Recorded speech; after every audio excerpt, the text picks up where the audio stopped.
গরম পড়ে গেছে, এখন তো প্রায় দিনই বাড়িতে শুক্তো রান্না হবে। আর আজকে আমি অনুষ্ঠান বাড়ির মতো দুধ শুক্তো রান্না করব। তার জন্য সমস্ত সবজিগুলোকে এক এক করে কেটে নিয়েছি। আর দুধ শুক্তো রান্না করার জন্য সবজিগুলোকে একটু লম্বা লম্বা করে কেটে নিতে হবে। তারপরে কড়াইতে পরিমাণ মতো সর্ষের তেল দিয়ে এক এক করে সমস্ত সবজিগুলোকে আমি ভেজে নিচ্ছি। সমস্ত সবজিগুলোকে যদি এইভাবে করে ভেজে শুক্তোটাকে রান্না করা হয় তাহলে কিন্তু শুক্তের টেস্টটা ভীষণ ভালো হয়।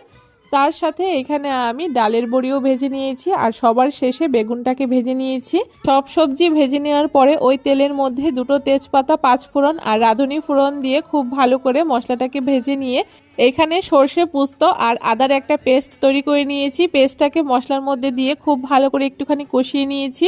মশলা থেকে তেল ছেড়ে দেওয়ার পরে যেই সব সবজিগুলো সেদ্ধ হতে একটু সময় লাগবে সেই সবজিগুলোকে দিয়ে মশলার সাথে খুব ভালো করে কষিয়ে নিয়েছি। আর তারপরে 1 গ্লাস দুধ আর 1 গ্লাস জল দিয়ে পরিমাণ মতো নুন চিনি দিয়ে খুব ভালো করে ঢাকা দিয়ে সবজিগুলোকে সেদ্ধ করে নেব। সবজিগুলো সেদ্ধ হয়ে যাওয়ার পরে এখানে একটা স্পেশাল মশলা তৈরি করব শুক্তোর জন্য। তার জন্য পাঁচফোড়ন আর রাঁধুনি খুব ভালো করে তেলে নিয়ে গুঁড়ো করে সেই মশলাটাকে দিয়ে দিচ্ছি।